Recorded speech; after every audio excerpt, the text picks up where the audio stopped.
Alrighty, I think that means it must be time to start doing some of this beautiful mathematics, the thing that we call mathematics and the mathematics hall.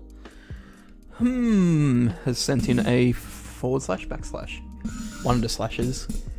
So I hope everyone had a wonderful day of reckoning, I guess you could call it, with the advanced paper. I've heard a lot of things about it. I haven't actually seen it myself yet, so I'm eagerly awaiting for it to come through. So if anyone knows where a link for that is, that'd be very good. But nonetheless, what we're going to do now is we're going to have a look at the Extension 1 stuff. We're going to spend 2 nights looking at this, tonight and Thursday night. And not tomorrow night, though. Because last week it really wrecked me. It wrecked my voice. Believe it or not. I mean, probably not. Anyway. So, what shall we look at first tonight? They ask. Impatience, awaiting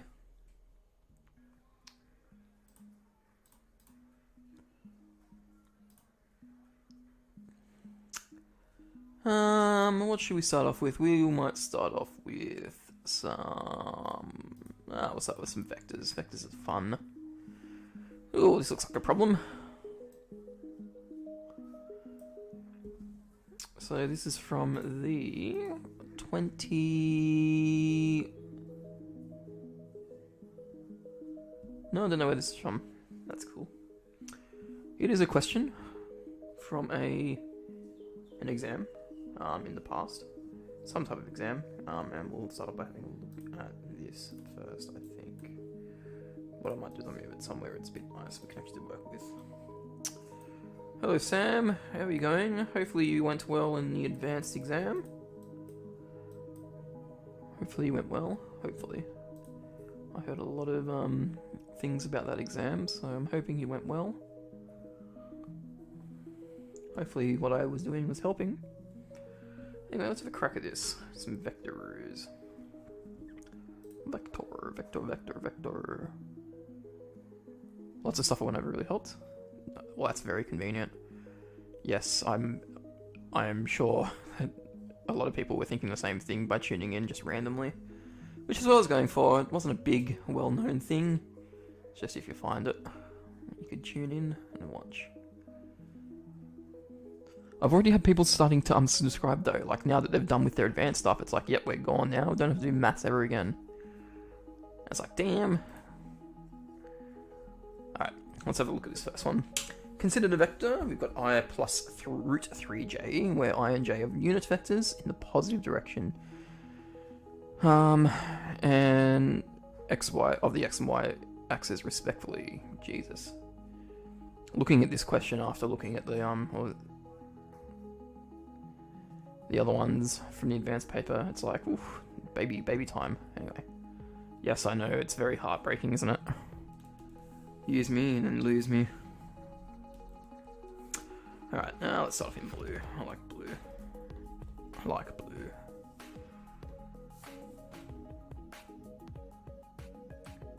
We like the blue. We like the blue. Okay, so find the unit vector for the direction of A. So essentially we're just trying to make, whatever this thing is, have a length of 1. Okay, and the easiest way to do that is to scale it down. So here's our vector, I plus root 3j. So we're going to start off by finding the, I want to say modulus, but that's not right. I want to find the length of this guy. Okay, so I can work out what factor I need to divide it through by. Okay, so if it's, for example, say like a 5 length vector, then if I divide it by 5, we can, if I divide it by 5, we can just, turn it into 1, like 5 divided by 5 is 1. So dividing by what the actual length is will make it 1. So Pythagoras, okay, so the vector looks something like this. It's 1 across to the right and a bit more up. So we're looking for the length in that direction. So of course it's going to be 2. Okay, now we need to rewrite this as our unit vector. Okay, so our unit vector is our initial vector over the length of the vector, which is equal to I plus root 3j over 2, which is just the same as, I think you can leave it like that, but half I plus root 3 on 2j, or you could write it as a half I plus root 3j, like that. All these different ways you can write them. It's up to you which way you do it. Okay, part 2. Find the acute angle that A makes with the positive direction of the x-axis. Okay, so that is if we were to actually then draw this on a Cartesian plane. Okay, here it is. We're looking for this acute angle in here. We call it alpha. Okay.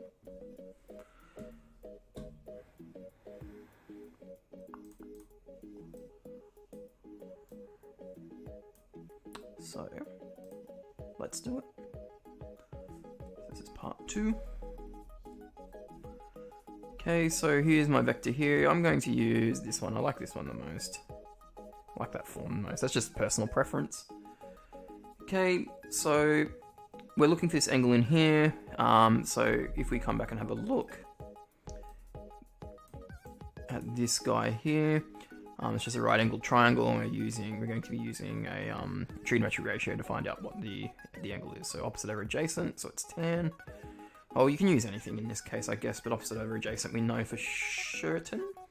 And if you can't remember how to find the unit vector or the length or whatever, then you can just use the tan formula. So tan alpha is equal to, and it's opposite over adjacent, so it's root 3 on 1. So alpha is going to be equal to, so when is tan, or for what angle of tan is my thing root 3 on 1, or just root 3? Well, it's 60 degrees. Okay, the other way you could do that is by doing the dot product. So this is way 1. Okay, there's an alternate method by using the dot product. So,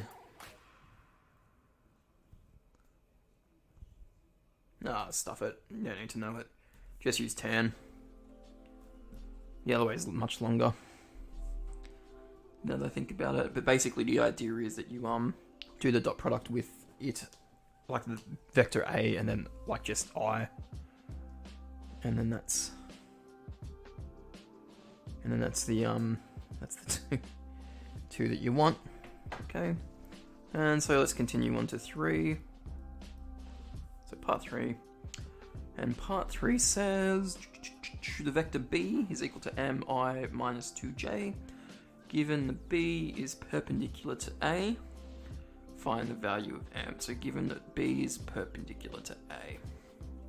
Okay, so what do we know about vectors that are perpendicular? Well, it means if we do the dot product that they should be equal to -1, I suspect. Okay. No, it's equal to 0, sorry. The perpendicular and the dot product is equal to 0. The gradients are -1 reciprocal of each other, but the dot products are equal to 0. So we've got our A vector, which is a half I plus root 3 on 2j. B. So our B vector in this particular case, so if I go back and have a look, so it's B is equal to mi minus 2j. Mi minus 2j. Okay. I don't want B. So what this means is for perpendicular,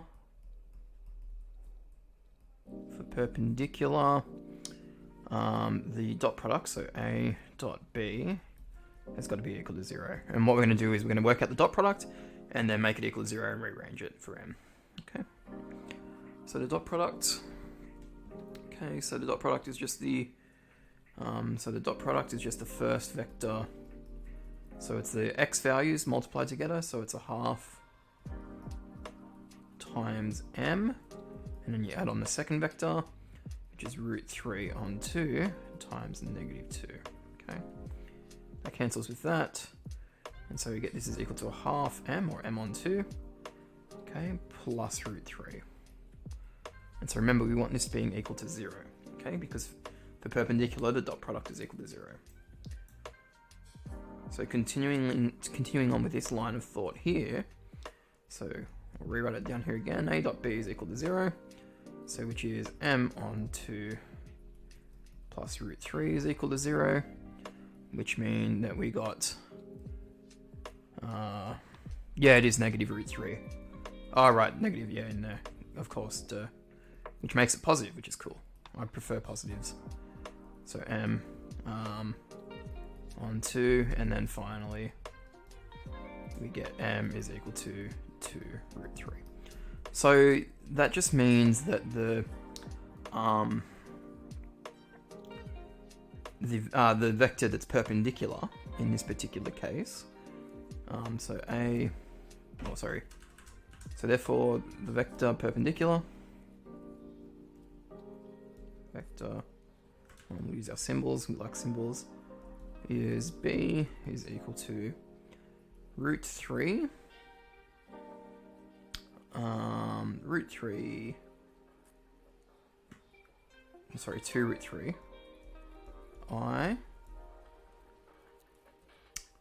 minus root 3, no, not minus root 3, what am I thinking of? B, what was B again? 2j, minus 2j. Okay, and so that's basically how we get that one. Okay, so essentially the whole point of this one here was to show that the perpendicular was equal to 0. Okay, so knowing that the dot product, you know, is equal to 0 when you've got two that are perpendicular, is when it is like the key concept of that whole question. Where is this question from? This question is from I'm not too sure, to be honest. It says Extension 1 V1 SM Bank 20. So I've got no idea what that is. Literally no idea. But anyway, there's some vectors for you. So I don't think this is like, I think this is from like a, I don't know, like another I was gonna say another country, another state's examination. But yeah, so that's that one. This is an induction problem. There's one induction problem I got the other day, which was too hard, and I don't like that one. Do we do a division one? Do we want to do a division one? I don't want to do a division one. What did you think of the 2-unit paper? I've heard a lot of things about the 2-unit paper. I haven't actually seen it myself yet. Because I'm not working at the moment, I don't have access, like direct access to it. I have asked a few people that I know who work in schools, though, to send me a copy when they can, and they're going to do it tomorrow. So I didn't think of sending them a message today because I am dumb, but they are going to send it to me tomorrow, and I'm actually going to have a go at it, and then post the results, because we all love that. What did you guys think of it? What did you think of it, 234?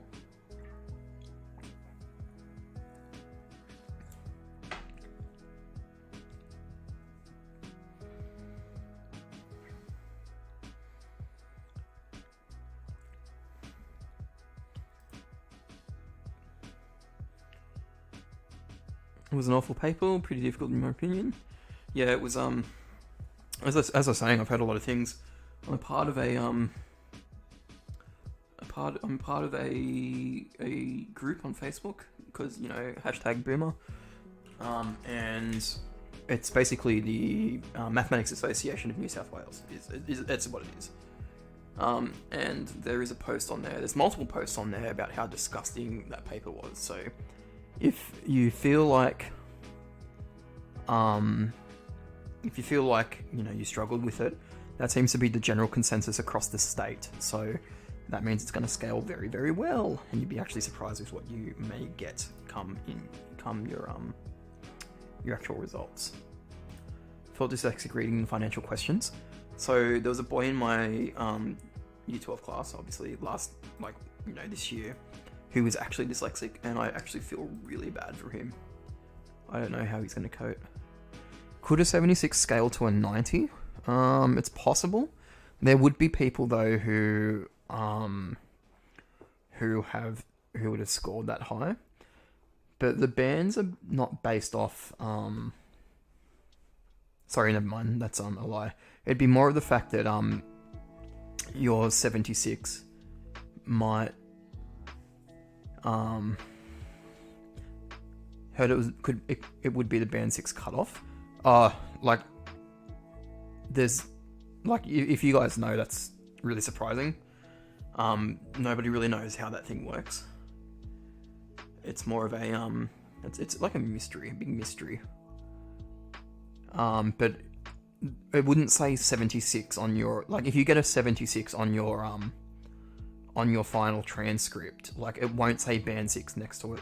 What it means is if you got a 76 and they pushed your mark up to a 90, so it'll actually, like, 90 will actually appear on your final exam, and then they will give you, and that's what gives you the band 6. So,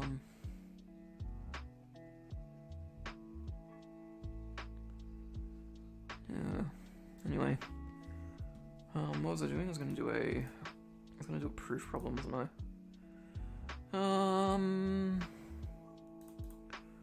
Do you want to do a division one? Let's do a division one. 3 marker, big 3 marker.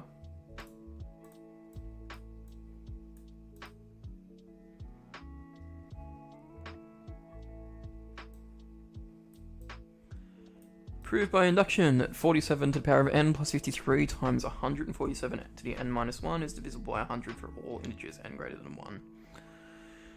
Okay. So, what's the first step of induction? First step of induction is to start off by writing out step 1, because I am like that. Step 1, so we're going to prove true for n is equal to 1. So n is equal to 1 is our first cutoff, so we're going to prove for that. So to prove true for n is equal to 1, so that is 47 to the power of 1 plus 53 times 147 to the power of 0. Okay, well this is just equal to 47 plus 53. Oh, look at that, which is equal to 1, which is divisible by,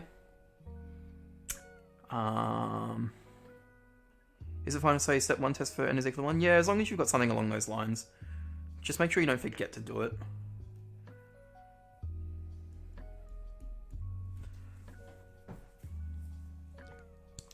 I think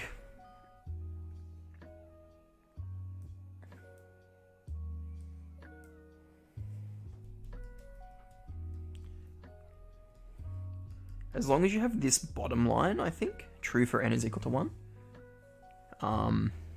then you should be pretty happy with that. So true for n is equal to 1. Okay, what do we like after step 1? Well, we don't like. We start to panic. Fear steps in.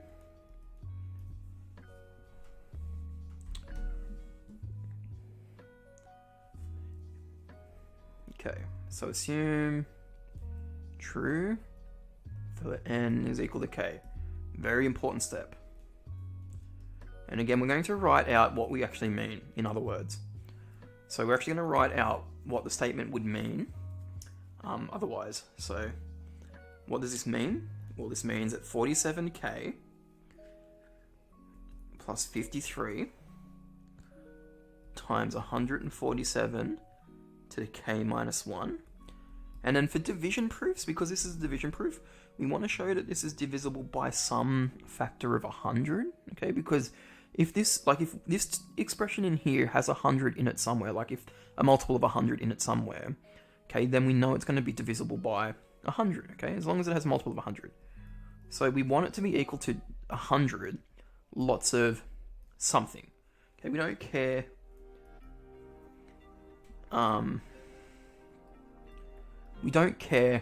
what that something is, as long as there's a multiple of 100 in there. So we've got this guy here, okay? And with a division proof like this, what we're actually going to do is, because we probably want the k by itself in some regard. Actually, no, we'll just move on to the next step. Okay, but just keep in mind that we can rewrite this guy as 47k is equal to 100p minus 53 times 147k to negative 1. Okay, just keep that in mind that we can do this, because you can see what's going to happen with this 47 to the power of k, right, in the next step. Well, actually, we'll wait. We'll make it a surprise. Okay, so we've got this bit here. Okay, now step 3 is the inductive step. I'm going to prove for n is equal to k plus 1. Okay. Now, it's very, very important that you make your step 2 the the assume step, and then your step 3 is the prove step, okay? Because you're assuming that this thing works, okay? And the whole point of an induction proof is to say, well, if the thing behind it works, then the value that I want now is going to work, and then the next value is going to work, and so on and so forth, okay?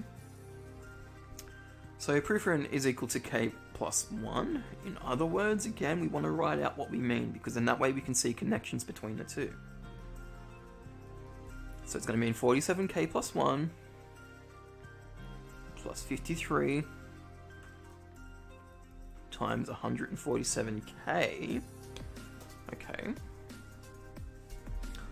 So this is what we're going to be proving, and this is going to be equal to 100 lots of something, okay?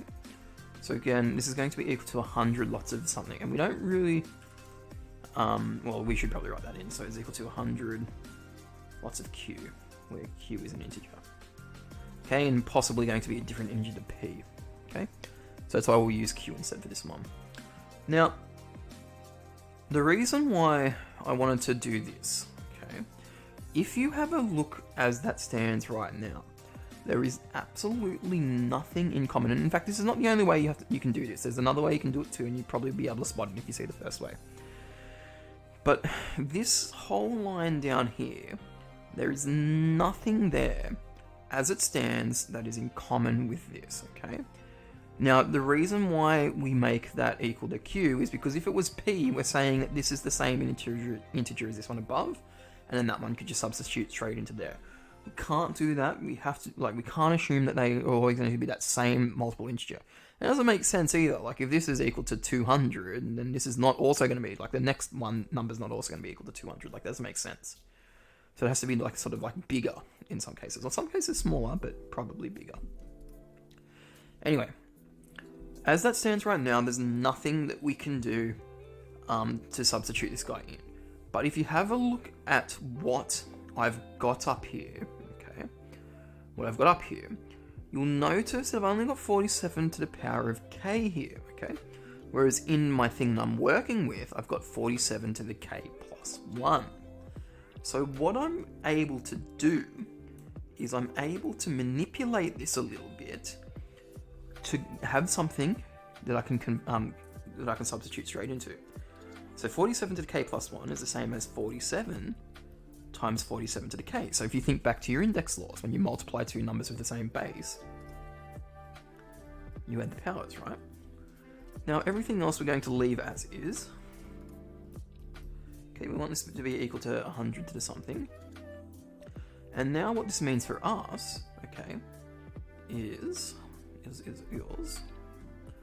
we can now substitute this thing, which is this thing, into this line of working, okay? So we can substitute this line, okay? So the 47 is equal to 100p minus 53 times 147k minus 1 into this whole line here, okay? Because as you can see, oh, do I need to do one more step? No, I don't. No, I can substitute right in, of course. Because as soon as I see the 47k, I can replace it with all that other stuff. So let's do that. Let's replace the 47k with the other stuff, okay? So what we get is we get 47 lots of, okay? And it's 100p minus 53 times 147 to k minus 1, okay,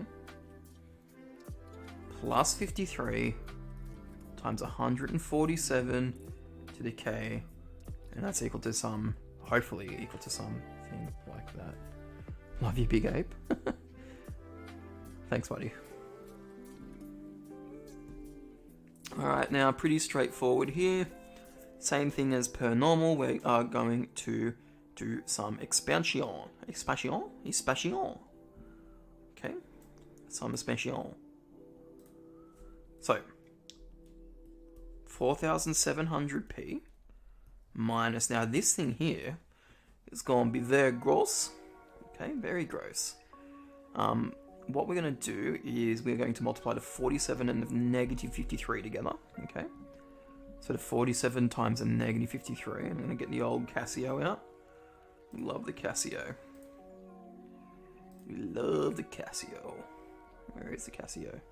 There it is. Maths Advanced was so bad. Yeah. I was talking about that earlier, about a Maths Advanced, and was saying that that I'm part of a teachers group on Facebook because I'm so old, and it's pretty much the consensus across the state that it was a really hard exam. So don't beat yourself too much up about it. Like, to the point where lots of teachers who have many years of experience were saying it's the hardest exam they've seen in, like, you know, the last 30-40 years. So don't beat yourself up over it.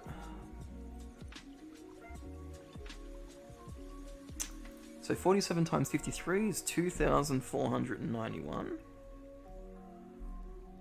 And this is going to be multiplied by the 147k, because all we've done in this bit here, right, k minus 1, is we've just multiplied this 47 here by this 53. And now because these two are multiplied together, it's like this times this times this, which is the same as this times this, right? Plus 53 times 147k equals, and again, it's some multiple of 100.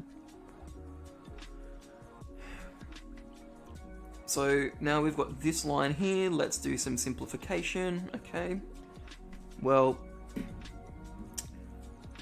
from this line, you're probably thinking to yourself, okay, well, how do I then make this simpler? Like, you know, I've got something in terms of k minus 1, I've got something in terms of p, I've got something in terms of the power of k. Okay, well, just like we did before by, you know, breaking down this, you know, the 47 to k plus 1, we can do the same thing to the 147 to the k, okay? And this is when I was saying before that you might be able to spot, you know, like the next sequence in this thing by just breaking up the indices. Okay, 147k, well, you can rewrite this as 147 times 147 to the k minus 1. Because if you think of your index laws, when you multiply, you add the powers together.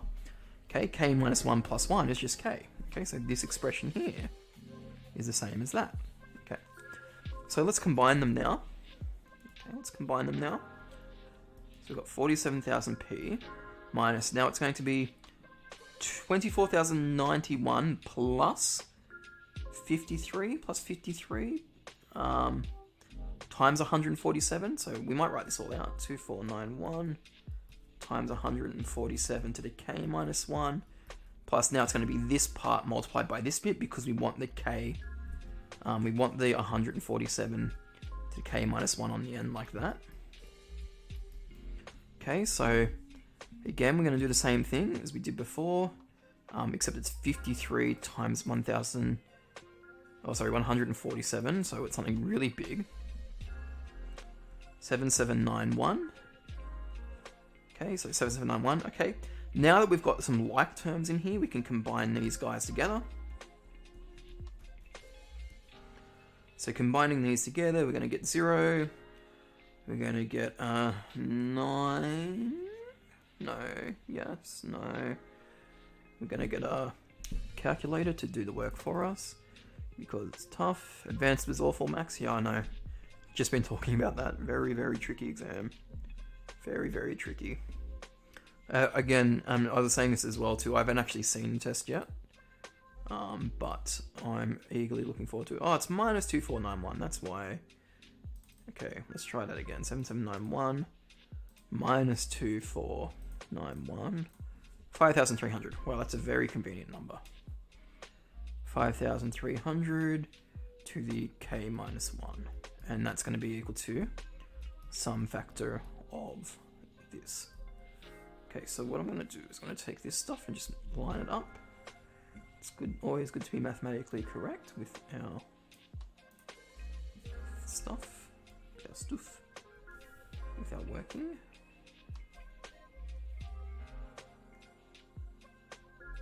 Okay, minus 1. Okay. So now what we need to do is we need to just show that this side is equal to some factor of 100, okay? So, pretty straightforward. Actually, I don't even think we needed this 100q here. But anyway, if we're looking at this stuff here now, okay, so this stuff on the right, I'm missing the 147, aren't I? Whoopsies. Let's move that stuff back over.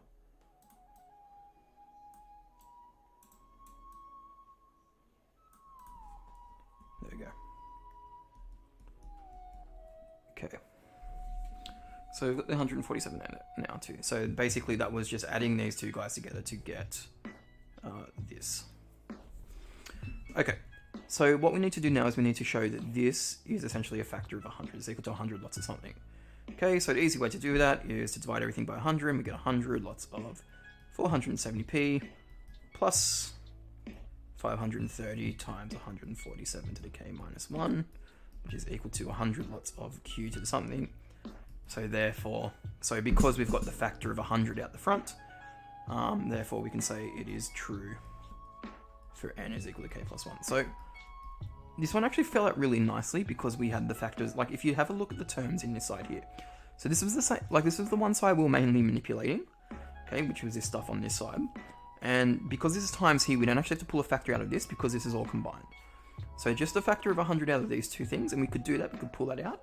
And then you could see we have got 100 times some random thing that we're gonna call our q value, okay? And so we end up with that. Now, have we finished our induction proof? Well, it's only worth 3 marks, so you could probably assume that you're going to get all 3 for just those 3 steps. But please do not forget it is a very important step, is a conclusion. So therefore, since true for n is equal to 1 by mathematical induction,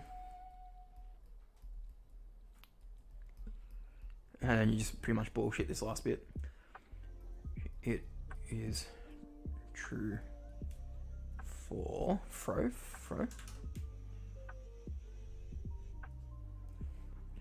is true for n is greater than or equal to 1. There we go. Something along the lines like that. What do you think a 55 would scale to in advanced? Sorry if it's not 3-unit related. A 55, you might be lucky and get, say, 60 or 65. Especially considering how hard this exam was, you might even be lucky enough to get a 70. But I probably wouldn't hold your breath too much. Like I wouldn't be too concerned about that. It's more of the It depends on how the rest of the state went, essentially, and like. Judging from what I was saying earlier, I don't think the rest of the state has gone too well in this exam. Like there'll be some people who absolutely blitzed it, and there always is. But if there's only like 1 or 2 people that like absolutely blitzed it, then basically, you know, you might be in with a bit of a chance to get that scaled up quite a bit because it's usually run off a bell curve, ironically, which I assume they asked you lots about. You know, if they said the mean was only 35 and, you know, the standard deviation was like 20, then we've got some concerns that might mean that it'll be adjusted a bit.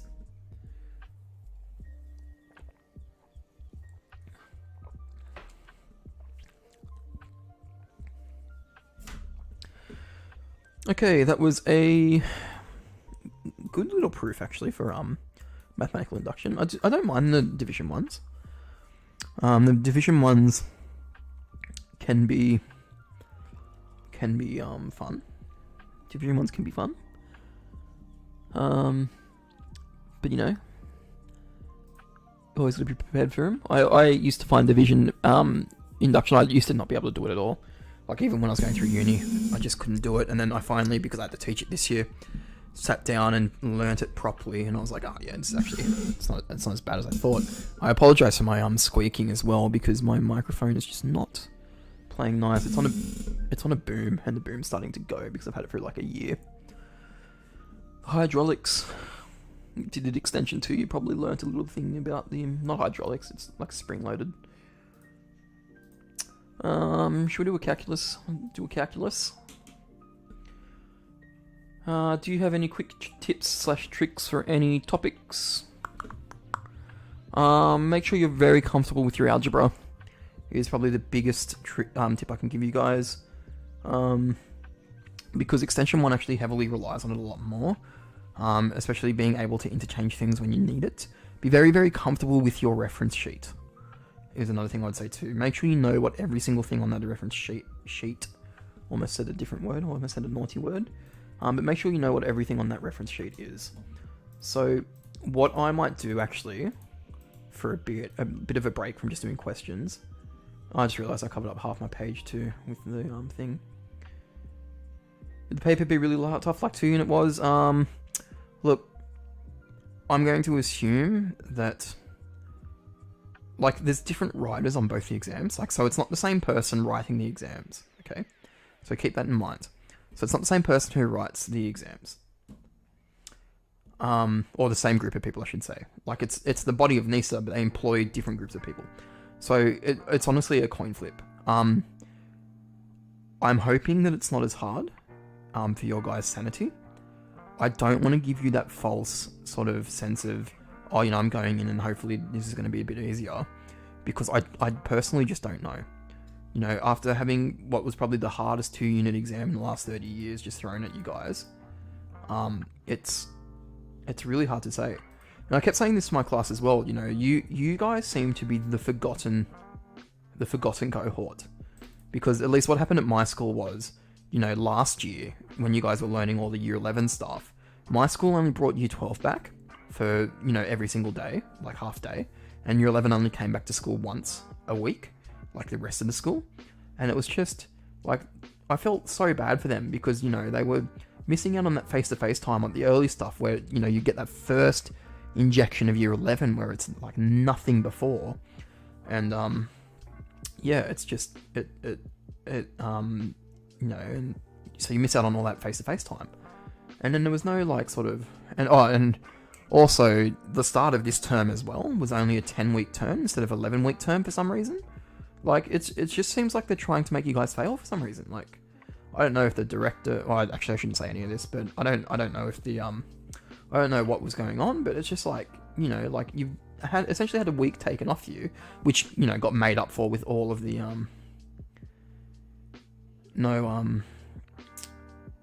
the no trials preparation. So my school did trials. We do ours really early, and we were very lucky that we got to do ours just before the state went into lockdown. We also live out in the middle of nowhere. Well, I used to live out in the middle of nowhere. That's why I'm not there anymore, because I've moved. But I say the middle of nowhere. Tamworth's not the middle of nowhere. But regardless, I moved. But point being is that we were.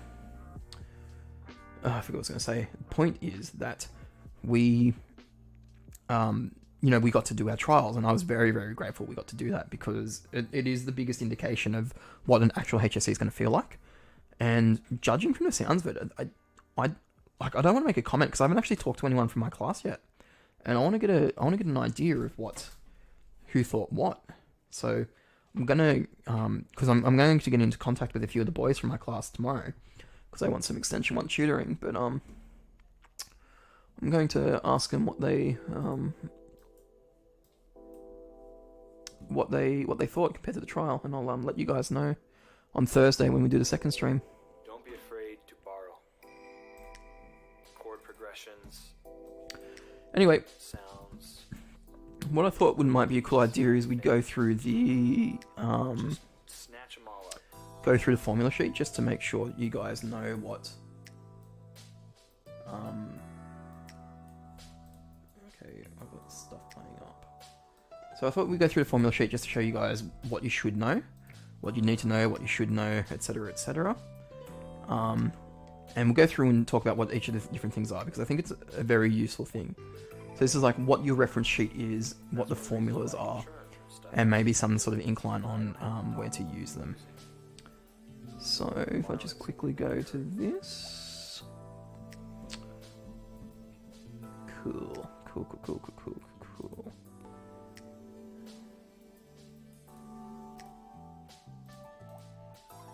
And I used to, because I thought it was not original, not creative. But I quickly Okay, so I'm not original or here is a formula sheet. Cool. Stop.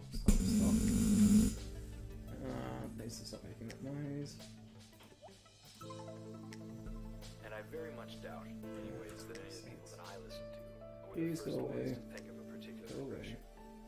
So once you get over that, Yes. sounding good is easy. Okay. I don't think this PDF So just borrow. has just a. Basically, let's just Hey, copy type it. this in for me, please. Just do a little changey thing and pretend, like it's yours. Can you ask dependent and independent probability in 3 units? I'm pretty sure it's all assumed knowledge.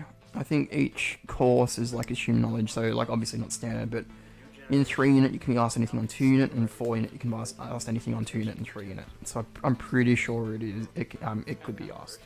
Is it? Well, they can ask it at least anyway. Obviously, chords and melodies, there's only so many different things you can do. Yeah, you don't want to push it. Don't be blatant about it. Be subtle. Like a sneaky thief in the night. I just need to have a set to have a look at what these options are. I don't often use PDF or Adobe for this sort of stuff. Also be respectful, like leave them It's kind of making me sad. Anyway, let's just talk about them. very much. Okay, so we'll start off with the first one. So some measurement stuff. So this here, you should be able to pick what it is pretty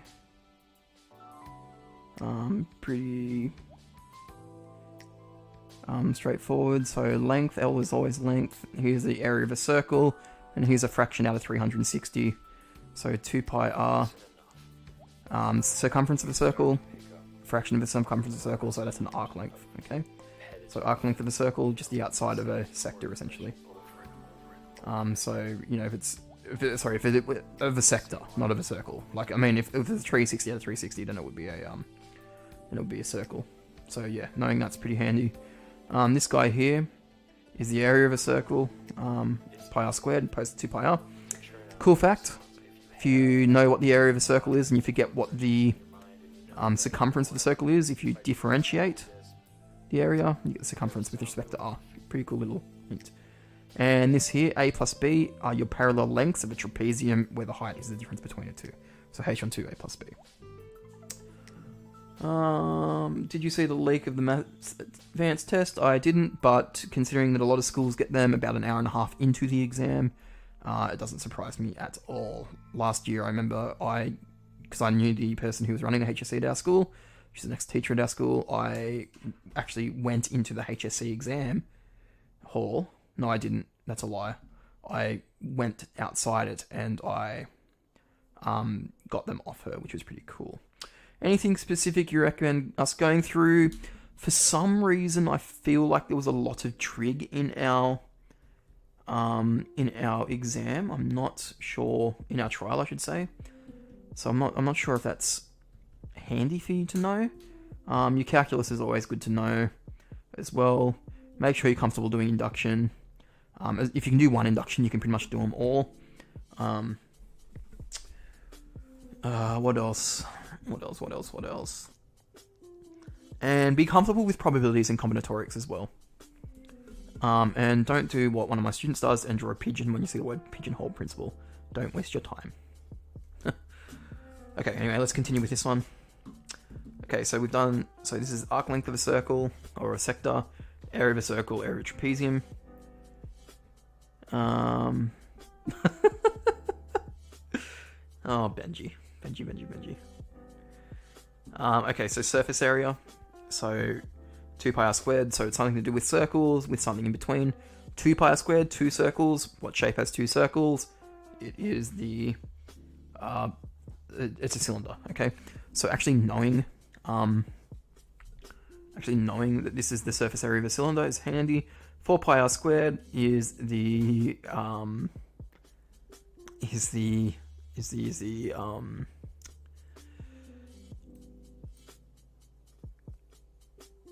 surface area of I forget what the shape's called, a sphere. I had it in my mind. I was going to say globe, and I was like, that's not right.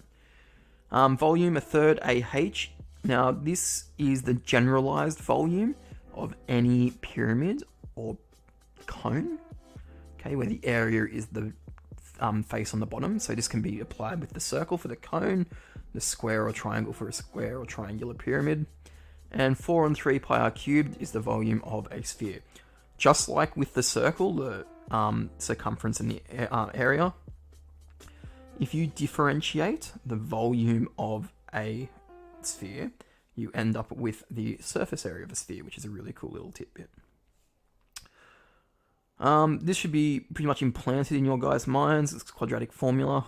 Okay, A, B, and C are the coefficients of the first, second, and third term of the, the first, second, and third, the coefficients of the first, second, and third x squared, x, or constant in that order. Now, this stuff here you guys will need to know is your roots of cubics. So if you have a cubic like this, then the sum of the roots is going to be equal to negative b on a. The product of the product of the sum of the products is going to be equal to c on a, so the coefficient of the third over the coefficient of the first, positive, and then the product of the roots is negative d on a. Now, I'm not sure if you guys notice or not, but this can be generalized even further for 4th, 5th, 6th, 7th, 8th roots. Okay, basically this pattern keeps going, so negative b on a, c on a, negative d on a, e on a, negative f on a, and so on. But the amount that you're multiplying together always increases. So for 4, for example, it's alpha plus beta plus gamma plus delta. Okay, then it'll be AB plus AG plus alpha beta plus alpha gamma plus alpha delta plus beta gamma plus beta delta plus, like so. It's like the combination of all of them, and it goes down to 3 and it goes down to 4, and so that keeps going. This guy here, so this is a very, I'm actually surprised this is on here. Goes to show what I actually know on this. This is the relation for a circle with a radius at h and k. Okay, or an ellipse if you a circle. So with the center of hk. Okay, so if you want a circle, say of radius 15, well, not 15, that's too big because I can't do that in my head, of radius like 6, that's on the point 34, or let's say 3, negative 4, then it's going to be x minus 3 squared plus plus y plus 4 squared is equal to, and then the square of the radius, which would be 36 in that case. Financial, there's your compound interest. I don't think you need that for extension, so you don't have to worry about that. Here's all your sequence formulas. Again, I don't think you need that for extension. Your logarithms you will need to know though, however. So here's how to change a exponential to a logarithm. How to get the x by itself. So, if you've got a power up here that you're trying to find, then you do log a of that base, or log of that base, and then vice versa. If you've got a log on the inside and you're trying to find it, you raise it all to the power. Change a base formula. So if you've got, say, log 3 of 8, and you can't do that on your calculator, then you go log 10 of 8 over log 10 of 3. And then this is how you change. I don't really know what that is. But it's pretty straightforward. A to some power. So, like, say, 5 to the power of 2 can be rewritten as e to the power of 2 wouldn't work. So say it's like 5 power of, it would. So you'd rewrite it as like that. Trig functions, get comfortable, compound, very, very comfortable. And what we actually might do is we might have a go at doing a compound trig problem. Compound trig problem might be useful for us. So let's have a look at a trigonometric problem. A trig equation. Trig equation.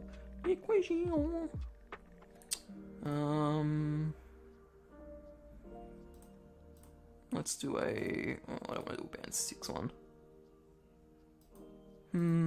Let's do band 4. So this question is from the... This is from the... I don't know, some bank. Not like a money bank, but like a...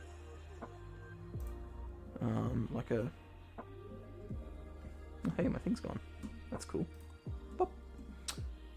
Like a question bank that I've got. They're meant to be past HSC questions, but this doesn't seem to be. There's only been one of these styles of questions asked, and it was in 2006. And here's the problem. Find the exact value of this. monstrosity. This monstrosity. Okay, so find the exact value of that. So it's cos of 11 pi on 12. Okay, so just quickly jumping back to this. You should notice on your formula sheet that we've got a lot of these guys here. Okay, now we've got cos of some unknown angle. So what we want to do is we want to turn it back into a bunch of angles that we do know how to deal with, okay? So be it through like one of these guys or something down here. Now, because it's only cos of some unknown angle, we're probably going to use one of these 3 compound angle formulas, okay? In particular the cosine one, because we're dealing with cos. Okay, so let's have a look at that. He says nonchalantly, nonchalant. Okay, so find the exact value. So let's break this. Try again. Let's break this 11 pi over 12 into like 2 values that we know how to work with. Okay, so factors of 12 that we can deal with, 3 and 4, is pretty convenient. In fact, I'm actually gonna write it like this. I don't know why I did all that. So cos 11 pi on 12 is equal to, so usually 3 over 4 has numbers that we can deal with. 6 only if you've got a 6 on the top. But yeah, let's deal with this one. We'll deal with 3 and 4. So we know how to deal with 3 and 4, like pi on 3 or 3 pi on 3 or 4 pi on 3 or etc. etc. Okay.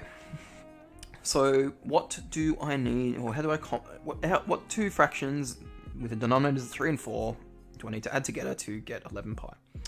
Well, so 4, 8, 9, 10, 11.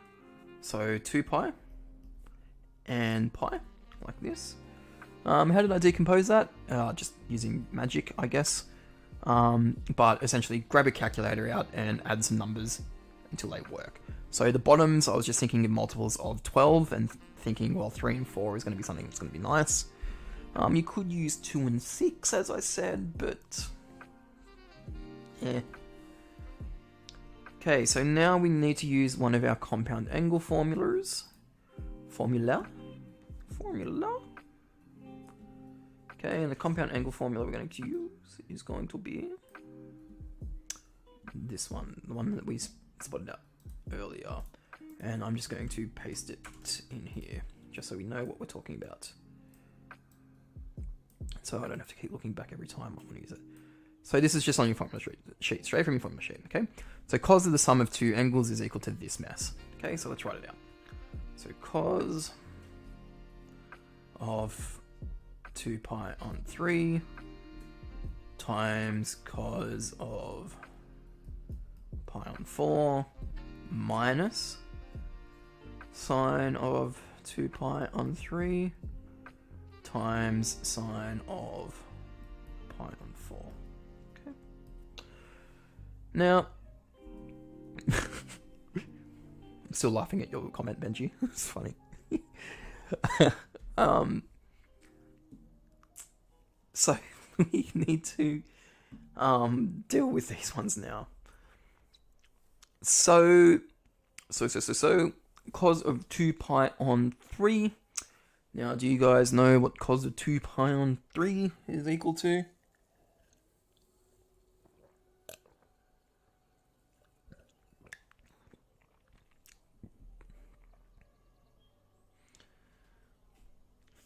You should draw a picture if you're given the question in an exam. I'm not going to put it past you. Please only do it at the end though if you've got time. Also, I want you to tell me tomorrow how you went with your Extension 2 exam too. Because I also heard that was quite tricky as well. Okay, so cos of 2 pi on 3 is, if we think about cos of pi on 3, is 60 degrees. So cos on 2 pi on 3 is 60 degrees this way, which means it's 30 degrees in here, which means that it's 120 degrees this way. It was not fun. Oh, that's seems to be the general consensus of all the exams that ran yesterday. If you hear standard people complaining about the Dingo and Gowenna question though, it just means that they don't know how to do simultaneous equations or something. Again, I haven't looked at the exam, so I'm not 100% sure. Anyway, 60 degrees, so for cos of 60, this is equal to, or 2 pi and 3, this is a half, and then so for sine, this is equal to root 3 on 2. And so then on this side, it's going to be negative a half and negative root 3 on 2. Oh, sorry. Positive root 3 on 2. So negative a half and positive root 3 on 2. So cos of 2 pi and 3 is just going to become negative a half. Cos pi and 4 is root 2 on 2. Sine pi on 3, as we discussed, was negative root 3 on 2. And then times sine pi on 4 is root 2 on 2. Or if you want to rationalize it, it's... Oh, sorry, not rationalize it, it's 1 on root 2. Okay, putting these together. So we're going to have 4 on the bottom, we're going to have negative on the top, and we're going to have root 2 on the top. And on this side, we're going to have root 6, and we're going to have 4. So this is equal to... something like this.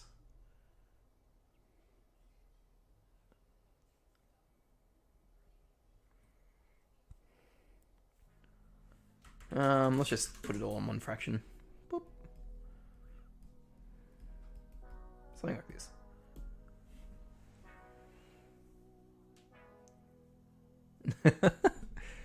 I'm actually eager to see this question. Apparently, so there was a question last year about crickets, and like it was just so much harder than the question that everyone seems to be arguing about in that case.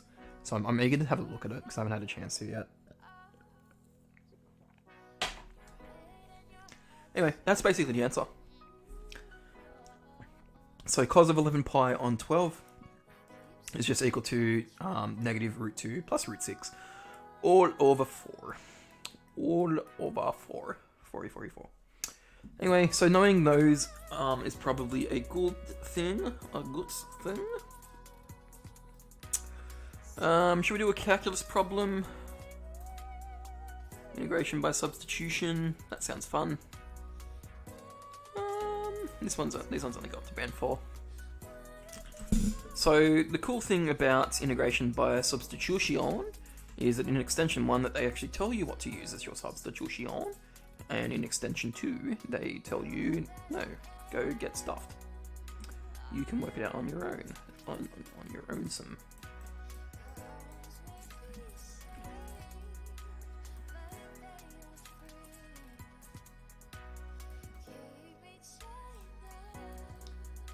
Alright.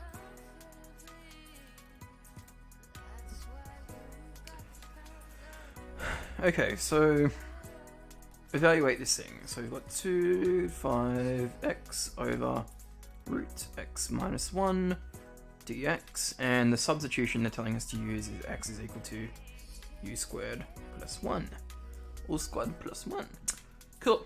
So we don't like u squared, do we? No, we do. We don't like x being on its lonesome though, because the ideal situation is that we going to end up substituting the x in place of u in some way, shape or form. And the reason we're going to do this is because we have this big disgusting thing on the bottom of our fraction. We do not like that. Not at all. No. We do not like this guy on the bottom. And there's a way that we can rearrange this so that we get the thing on the bottom and make it much easier for us to deal with. So looking at this guy on this side here, let's rearrange this. We get u squared is equal to x minus 1. So by subtracting the 1 and just flipping the equation around. And so u is equal to the square root of x minus the 1. Okay. Now that's very useful for us, but we also need to know, because we've got a dx here, we need to essentially get rid of that too. So if u is equal to this, then du dx is going to be equal to, so this is the same as x minus 1 to the power of a half. So derivative comes out the front, which is just 1 times the power, I don't know, I put a negative, okay, and then x minus 1 to the power of, negative a half. And this is the same as 1 on 2, this is the same as 1 on 2 lots of x minus 1. Oh, square root of x minus 1. Okay, and this is du dx. Now, because we are sneaky little buggers, what we're going to do is we're going to rearrange this a little bit, okay, to get some things that we like next to each other. So if you have a look over at our original equation, we have the root x minus 1 here and the dx here. Okay, and what you can do is you can treat it like an operator, right? So we can rewrite this as 2 to the 5 on x dx over root x minus 1, or we can rewrite this as x lots of dx over x minus 1. Now the point, like, you don't have to do these steps on this left here. The point I'm getting at is we want something looking like this, and so we can replace it with du, because remember, we're wanting to replace all the stuff in here with u's, okay? So in a moment, we're going to replace that in here, okay, because we've got our x out the front. So we need a dx on root x minus 1, so looking over here. Okay, so now we're going to do the thing that you can't do, but we're going to do it anyway because we're rebels without a cause. And we're going to treat du dx as a fraction. And the way we're going to do that is we're going to multiply both sides by dx. Or I'd say in quotation marks, we're going to multiply both sides by dx. Okay? So once we've done that, okay, so we've got du dx, we've moved the dx over up to here. Okay, now if we have a look between these two guys, you will notice there's only one thing missing, and the thing that is missing is the fact that we've got a 2 here. So the easiest way to fix that is literally to get rid of it. And how do we get rid of it? By multiplying both sides by 2. Okay, now that we have this guy on this side, I'm going to substitute that over here, okay, in replacement of that. So what that means now is we can replace both of our values that we've got, so the x and the dx over, there's not meant to be a 2 there, because we got rid of that 2, didn't we? And the 2's gone. And then the dx over x minus 1, we can now replace these guys straight back in, and we can get 2 to 5, okay. Well, not quite yet. I'm going to talk about why in a second. So replacing it in, u squared plus 1, lots of 2 du. Okay, now the issue with this particular line is it's actually not correct, because when we were doing our original integration, we were wanting to put these terms in terms of x, okay? And so we need to actually make the adjustments for u. Like, we've adjusted everything else for u, but we haven't actually adjusted the bounds yet. This 2 and 5 is just referring to the x values that we started off with, okay? So we need to get rid of those guys. And you might be asking yourself, well, how do we get rid of those? Okay, well, I hope you are anyway. Well, I hope you're not, but that should be the question. How do we actually swap those over? Well, we know that these are at the x values, and so we know that these x values are here, or in other words, these x values are these guys here. So u squared is equal to the square root of x, or so u is equal to the square root of x minus 1. So what we can do is we can take these guys and we can actually substitute them into our u formula up here, and it's going to tell us what the new bounds for this integral are going to be. Okay, so let's pop them in and see what we get. So after, whoops, not up to that point yet. So when x is equal to, so the bottom bound, we'll say 2, u, so the new u value, 2 minus 1, square root of 2 minus 1 is just 1. And when x is equal to 5, u is equal to the square root of 5 minus 1, which is 4, so it's going to be equal to 2. So these guys here are our new bounds, okay, for this function here, okay. So I'm actually going to erase this guy because I don't like him. He can go away. Bye-bye. Bye-bye-bye. Okay. And we're actually substituting into this one up here. Okay, so the 2 and the 5 turn into 1 and 2 because when we make the adjustments for u, they get substituted into the 2 and 5 there. Okay, the u is now, well, the u is now our replacement for, well, sorry, our x from up here can now be replaced with, so our x here, sorry, can be replaced with u squared plus 1 from the substitution we've been given in the question. And our dx on x minus 1 can be replaced with 2 du because of our little manipulation we've done over on this side. So what that means for us now is that we are going to do the substitution. So do the substitution. So sub all we know. So from 2 to 5 of x. Alright, right like this. X dx on root x minus 1 dx. Oh, sorry, I already got dx. So this is going to become our new bounds of 1 and 2 in that order. 1 on 2, so our x becomes u squared plus 1, and dx on root x minus 1 is just 2 du. Okay, so we can rewrite this as from 1 to 2 with 2 lots of u squared plus 1 du, which is the same as 1 on 2, 2u squared plus 1 du. Sorry, plus 2. Now, this shouldn't take you as long as it took me to do it, because, you know, like you don't have to explain it to the examiner while you're sitting in the room. Your algebra should do that, okay? So it is worth 3 marks, so you're expecting this to take, it's like 1.8 minutes per mark, so it's almost 2 minutes per mark. So this should take you about 6 minutes to do, so don't feel like it's taking too long. You do have the time for this exam, okay? So 2u squared plus 2 du. Now we need to do some integration. So this is equal to 2u cubed on 3 plus 2u from 1 to 2. Okay.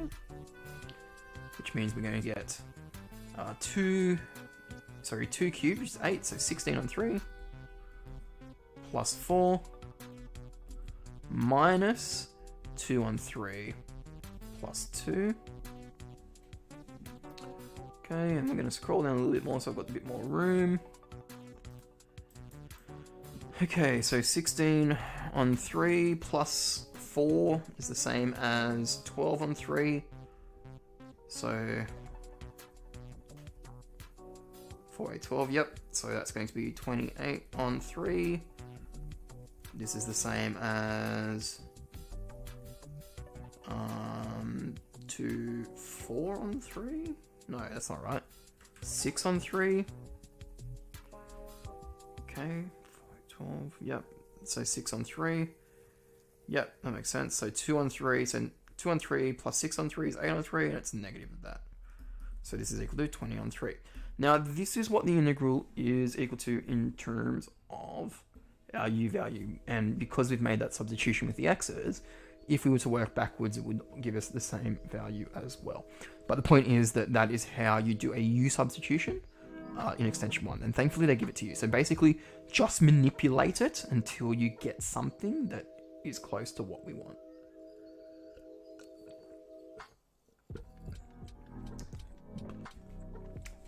Boop, boop. Alright, because I'm conscious of the time and I started a bit later tonight, we're only going to do about 15 more minutes. That was me dropping my pen. I'm actually so sad. So we've done a vectors problem at the start, we've done an induction problem, we have done a calculus problem. Let's have a look at a... Oh, yeah, we did a trig problem too, didn't we? Let's have a look at a... F to the pen, that is? Yeah, no, I got it. Never mind. Well, sorry, don't worry. Never mind. Let's do a parametric equations question. I like parametric equations. And I'm going to take this one from the 2002 HSC, question 1E.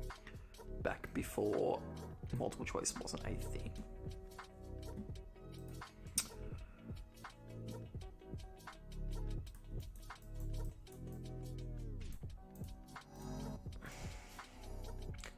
Oh, Benji, if you're still listening, by the way, too, can you, or Matthew or someone, tell me what time you actually want your session?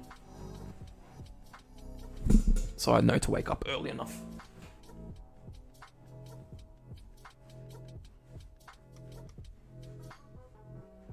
I actually don't know where this pen's gone. You lost now? Cool, no worries. Alright, I'm going to turn the music up for like 2 seconds while I look for pen. I'll be back.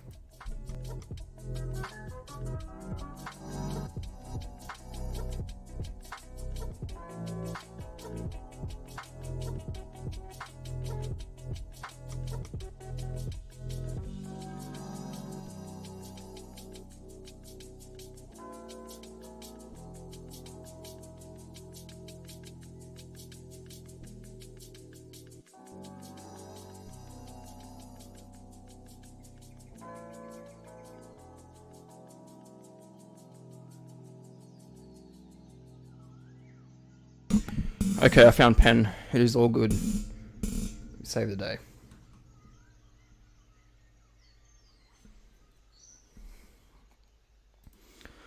We found the pen. We've saved the day.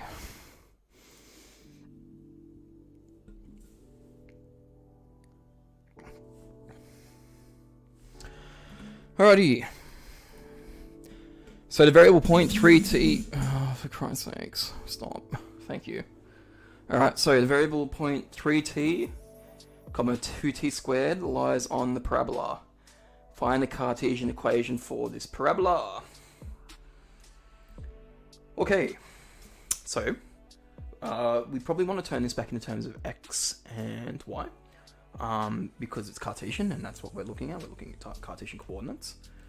So remember, this guy here is our x coordinate, this guy in here is our y coordinate. So it's pretty straightforward in that regards. Okay, and remember, when we're talking in terms of t, okay, we're basically saying that one variable relates the two in some way. Okay, and this is the way they do it. After this one, we might actually do one that goes backwards. Anyway, so if x is equal to 3t, okay, what this means is that t is equal to x on 3. Very straightforward, right? Okay, all we're going to do with this is substitute into y is equal to 2t squared. Okay, and what this is going to do is going to do something in terms of t. So y is equal to 2 times x on 3 squared, which is equal to 2 lots of x squared on 9. That's it. That was a band 4 question back in 2002. How easy is that? And all I'm saying is, you know, that was 20 years ago. So, might be time for a refresh?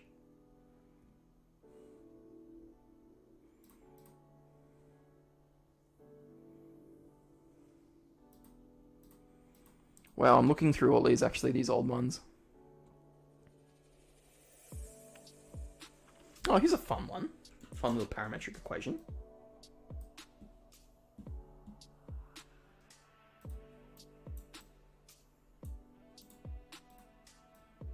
It's like a cute one, a cute little parametric equation problem. But we're not thinking that until we actually have a go. Alright, the circle has the equation x squared minus 10x plus y squared plus 6y plus 25 is equal to 0. And we're going to express this circle in parametric form. So to express it into parametric form, we at least need to know what this circle looks like, okay? So to know what it looks like, we're going to have to put it back into the circle form. So remember, for circle form, we talked about this just before, actually. Hello, can we change to pen? No, okay.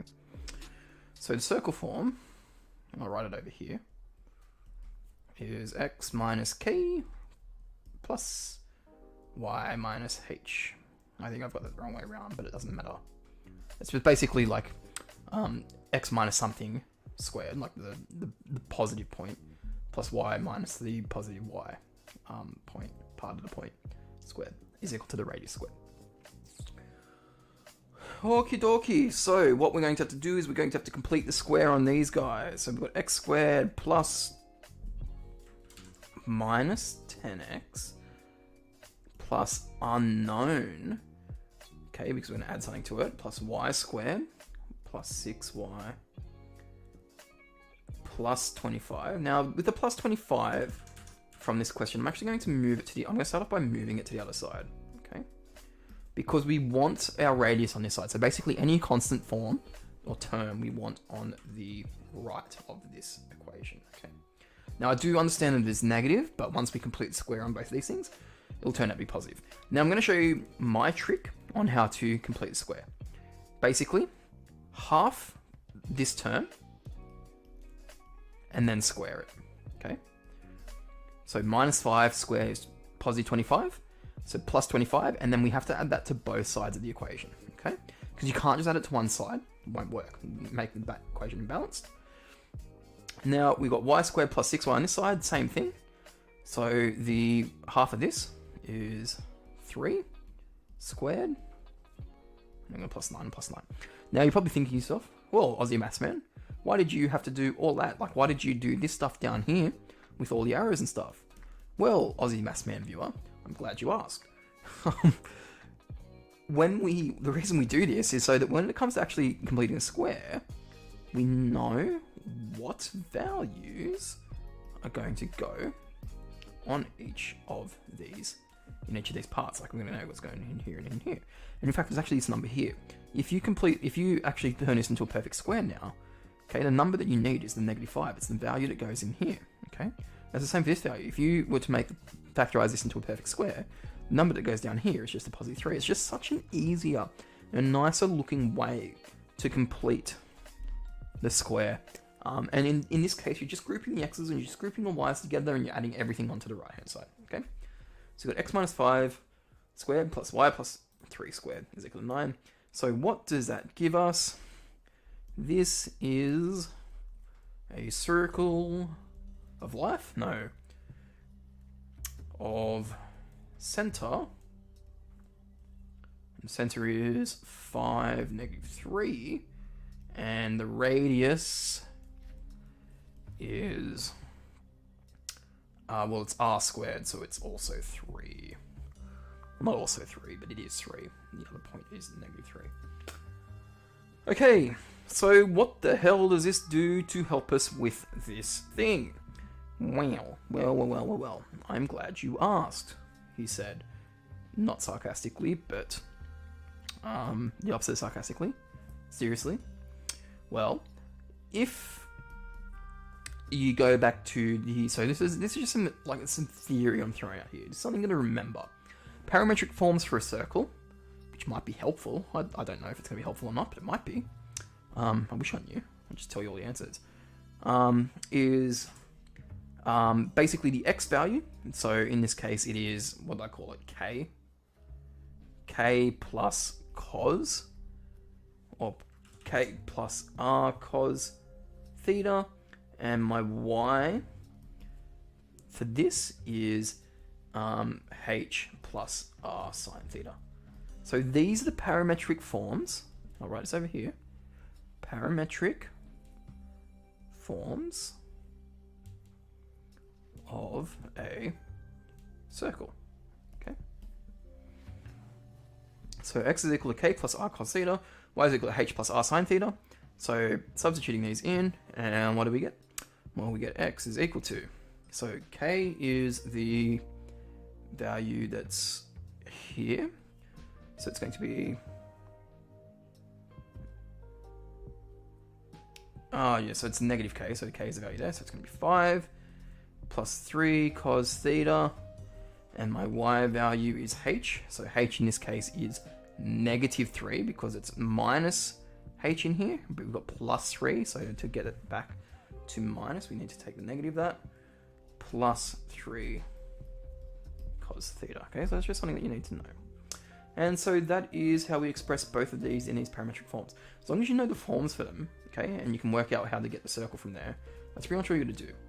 Okay, it's the hard bit done. Now we've got to sketch the circle. Okay, well, we don't even need this to sketch the circle as long as you've got this guy here. So let's sketch the circle and get this over and done with, and then we'll all have a big rest. We're going to tune in nice and early on Thursday, and we're going to watch all of Aussie Maths Man. We're going to tell all our friends to watch it, because we want them to do well as well. Or maybe not. Actually, this is a very counterintuitive business plan, having online tutoring where I don't advertise it, because that means that you guys will not tell your friends to watch because you want to beat them, but yeah, anyway. So what did we decide from the top? So the center was 5, -3, and the radius was 3.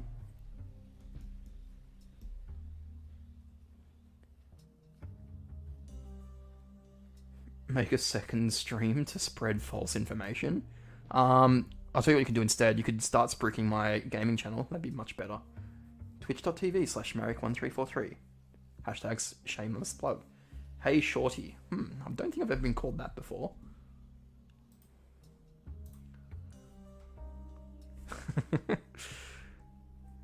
Alright, so drawing this guy. So what do you need to get full marks for drawing a circle? Hopefully a good pen and a ruler. Make sure you take a ruler in with you. And we want some values that we want to look at. So we've got 2 here, we've got 5 here. It's going to go down, isn't it? So let's move it down. Let's move it down. Let's move it down. Let's draw some more stuff. So 5 here, -2, -5. And we are going to draw our circle. This is going to be horrendous. Our center is at 5. Actually, I don't know, I did 2 and 5s here. Let's get rid of them. Bye, bye, bye, bye. It's more like -3 and -6 that we want. Okay, so we want our center, which is at 5, -6.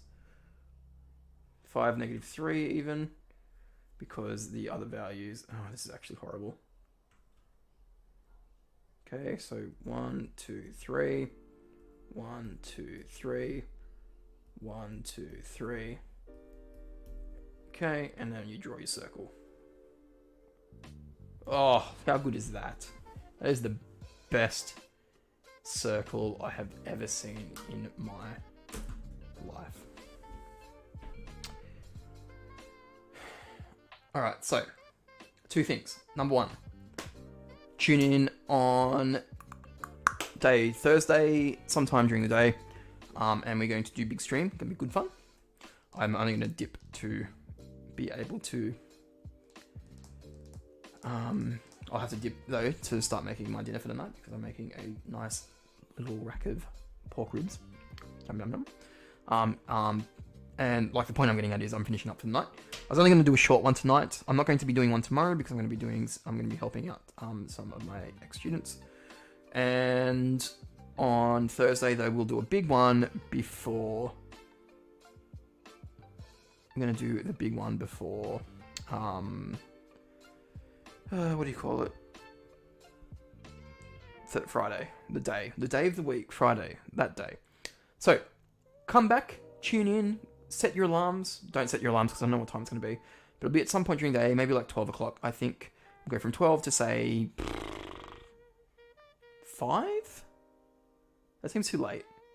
Nah, it's fine. 12 to 5. Try and do a big 5-hour stream to make up for it. And then we'll all be having a laugh on Saturday when you all tune into my Twitch stream because, you know, my job's done for the year. This is when I come out of my cave. Alright, anyway, with that being said, enjoy the rest of your evening, study hard, and I will talk to you all on